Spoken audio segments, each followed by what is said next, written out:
नमस्कार मित्रांनो, मी सुनील चांडक, संचालक आहे उद्योगवाढीचा.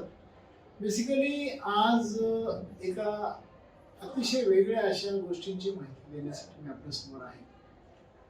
ऑफकोर्स आमचे जे काही आम्ही करतो ते उद्योग सुरू करण्याच्या दृष्टीकोन.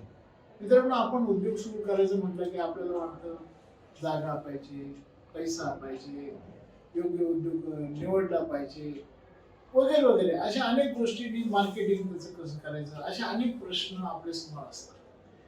परंतु हे सगळे जे प्रश्न आहे हे बाह्य असलेले प्रश्न आहेत. पण आत जो उद्योजक पाहिजे ते आपण कधी विचार करतो. आपण नेहमी वाट पाठकडे लक्ष देत असतो, पण हाऊ हा महत्वाचा पार्ट आपण मिस करत असतो.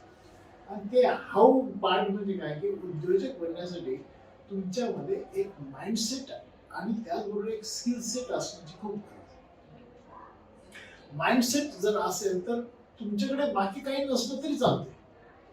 मग यासाठीच एक खूप बेसिक संशोधन केलं होतं 1955 to 65. डॉक्टर डेव्हिड मॅकलेलँड म्हणून एक खूप फेमस रिअल सायंटिस्ट होऊन गेले.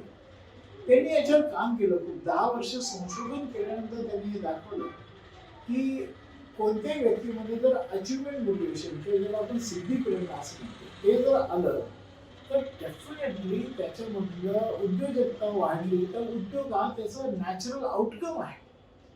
त्या हिशोबाने एक कार्यक्रम आम्ही डिझाईन केला आहे. मी असं ॲक्युरेटेड ट्रेनर आहोत आम्ही. त्याच्यासाठी सिस्टमॅटिकली ट्रेनिंग घ्यावं लागतं. तर मित्रांनो, ते प्रशिक्षण जे आहे ह्या उद्योजक बनण्याचं ज्याला म्हणतो ना गावात आहे. तर आपल्याला अचिव्हमेंट मोटिवेशन आपल्यामध्ये विकसित करायचं म्हणजे नेमकं काय करायचं, तर त्याच्यासाठी एक आपला गोल निश्चित करणं हे खूप महत्वाचं आहे. त्याच्यासाठी आपल्याकडे काही स्किल सेट आपल्याकडे विकसित करणं खूप महत्वाचं आहे. म्हणजे जसं रिस्क टेकिंग ॲबिलिटी जी आपल्यामध्ये डेव्हलप करावी लागेल, लर्निंग फ्रॉम द फीडबॅक हे आपल्याला कौशल्य आपल्यामध्ये आणावं लागेल, मॅनेजरियल स्किल्स आपल्यामध्ये आणावं लागतील. अनेक गोष्टी आहेत ज्या तुमच्यामध्ये विकसित होण्याची गरज आहे. आणि हे गरज फक्त आपल्याला नुसती लिस्ट मिळाली तर ते काम नाही. तर आपल्याला तसे आपल्यामध्ये ते कितपत आहे याचं मोजमाप करण्याचे काही तंत्र आमच्याकडे आहे. काही सिम्युलेशन गोष्टी आहेत की ज्याच्यातून तुम्हाला कळेल की आपल्याकडे हे जे काही आम्ही 13 कॉम्पिटन्सीज अशा आयडेंटिफाय केलेल्या आहेत. म्हणजे आम्ही नव्हे तर त्याच्यामध्ये बरोच संशोधन आहे. 13 कॉम्पिटन्सी जर कोणत्याही व्यक्तीमध्ये जर विकसित झाल्या तर तो उद्योजक बनण्यासाठी अतिशय सक्षम पद्धतीने काम करू शकतो. उद्योजक तो सक्सेसफुल होऊ शकतो. तर मित्रांनो, त्या कॉम्पिटन्सी आपल्यामध्ये आधी किती आहे ते आपल्याला माहिती असणं आवश्यक आहे.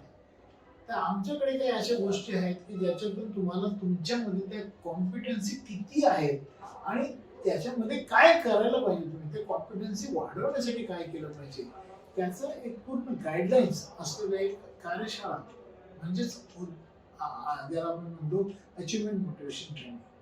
हे ट्रेनिंग जे आहे हे रेसिडेन्शियल स्वरूपात आम्ही घेतो की ज्याच्यामध्ये 2 दिवसाचं प्रशिक्षण असतं. अर्थात आम्ही आता ते ऑनलाईन सुद्धा घेतो आहे. ऑनलाईन सुद्धा एक 6 दिवसाचं आहे आणि रेसिडेन्शियल आमचं 2 दिवसाचं प्रशिक्षण असतं की ज्यामध्ये तुम्हाला अनेक अशा गोष्टींचा आविष्कार होऊ शकतो. असं आहे की सर्व आपल्याकडेच आहे पण आपल्याला ते माहिती नसतं. तर ते माहीत करून घेण्याची एक सिस्टमॅटिक पद्धत आहे. त्याच्यामध्ये आपल्यामधलं सिद्धी प्रेरणा तर वाढेल, आपला कॉन्फिडन्स वाढण्यासाठी आणि याशिवाय आपल्याकडे असलेल्या अनेक अशा गुणांचं जे गुण आपल्याला आपण वापरलेले नाही त्याचा आविष्कार होण्यासाठी ही कार्यशाळा तुम्हाला खूप उपयुक्त ठरेल यात काही शंकाच नाही. तर जरूर आपण ह्या कार्यशाळेत पार्टिसिपेट करावं, त्याच्यासाठी कामबंदी करावी की ज्यामुळे तुम्हाला भविष्यात जेव्हा कार्यशाळा तुम्हाला पार्टिसिपेट तर करते पण तुम्ही एक यशस्वी होण्याचा, उद्योगात यशस्वी होण्याचा एक मंत्र तुम्हाला याच्यातून नक्की मिळेल. आतापर्यंत आम्ही जेवढे काही कार्यक्रम केले 65,000 लोक जे आम्ही प्रशिक्षित केले आहेत त्या सगळ्यांमध्ये सिद्धी प्रेरणा असल्यामुळे ते यशस्वी झाले. लक्षात घ्या मित्रांनो, उद्योग कोणता करता हे महत्वाचं कधीच नसतं. उद्योग कसा करायचा हे कळणं महत्वाचं आणि त्यासाठी ही प्रेरणा, त्याच्यासाठी हा माइंडसेट आणि त्याच्यासाठी असलेलं स्किल सेट हे तुमच्यामध्ये असणं ही खूप मोठी रिक्वायरमेंट आहे. आपण त्याच्याकडे लक्ष देऊया आणि स्वतःला विकसित करूया आणि आपल्याबरोबर आपल्या उद्योगाचा आणि आपल्या देशाचा सुद्धा विकास आपण करूया. धन्यवाद.